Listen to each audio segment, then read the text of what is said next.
Hello guys, good afternoon. I'm at my 21 weeks of pregnancy with my baby number 5. Ayan. So last time nung 10 weeks pa lamang yung tummy ko, nagtry ako ng isang katuwaan, yung baking soda test. Then after nun guys, di ba sabi ko sa inyo, i-update ko kayo kung ano talaga yung gender ni baby.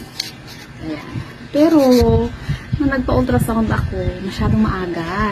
Ayan. 10 weeks and a half noon na nagpa-ultrasound ako. Hindi pa visible yung, yung gender ni baby. Ayan.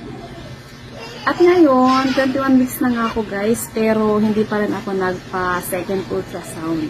At sa ngayon, visible na yung gender ni baby. So, katawaan ulit guys. Papatulan ko ulit itong baking soda gender test. Kasi ang cute, na-excite talaga ako sa gender ni baby. Pero marami guys yung nagsasabi na baby girl daw ito.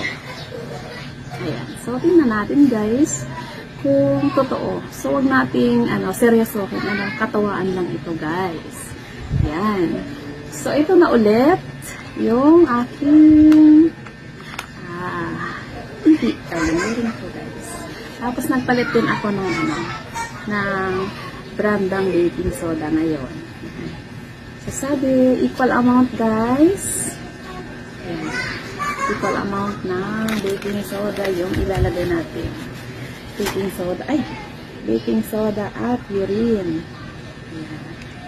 So nalampasan ko rin ng mga sabi nila morning sickness, pero wala akong morning sickness. Evening sickness, ayun. Masakit na tiyan, saka mapait na panlasa yung mga nararamdaman ko noon. Pero ngayon wala na guys. Yan. So try natin. Sabi nila kapag bumula, ayan, magkaroon ng reaksyon, baby boy. Tapos pag silent lang, hindi siya nag-fizzle, baby girl. Talagang excited talaga si Mami dito sa ating baking soda test. So ito na guys, equal amount ng urine at saka baking soda. Ilalagay natin siya dito sa ihi. So watch nyo guys Ayan. So yung color niya nag-change dahil din sa mga vitamins na iniinom. Yan na guys, na-excite ako.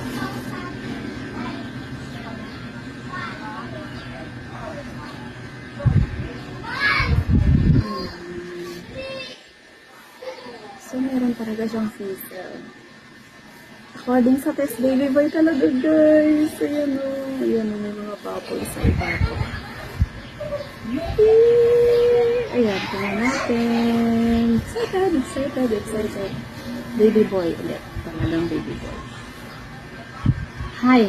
Na-excite na ako magpa-ultrasound para malaman ko talaga. Thank you guys for watching. Tapos ito, baka mainom nila. Alam nila.